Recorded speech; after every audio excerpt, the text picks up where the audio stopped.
Всемирный день памяти жертв дорожно-транспортных происшествий прошел накануне. В честь этого в Нерюнгринском районе сотрудники ГАИ организовали конференцию для школьников, посвященную безопасности на дороге. Все подробности у Екатерины Павловой.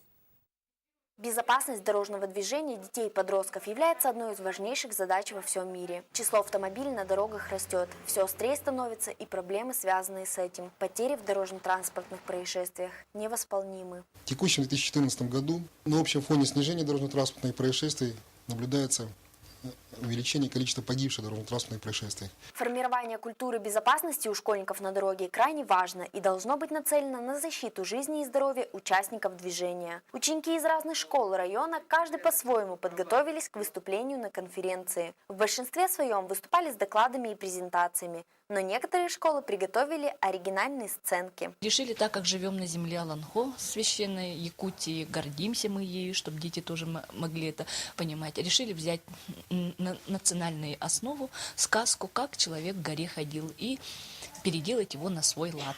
Опыт поведения на дороге развивается не только на практике, но и, конечно, через теоретическое обучение. Такая подача материала помогает детям лучше усваивать полезную и необходимую информацию. Я очень много узнаю для себя, повторяю, закрепляю правила, которые уже знаю. Правила дорожного движения, знать, чтобы не было больше таких случаев, люди не погибали и все были живы-здоровы.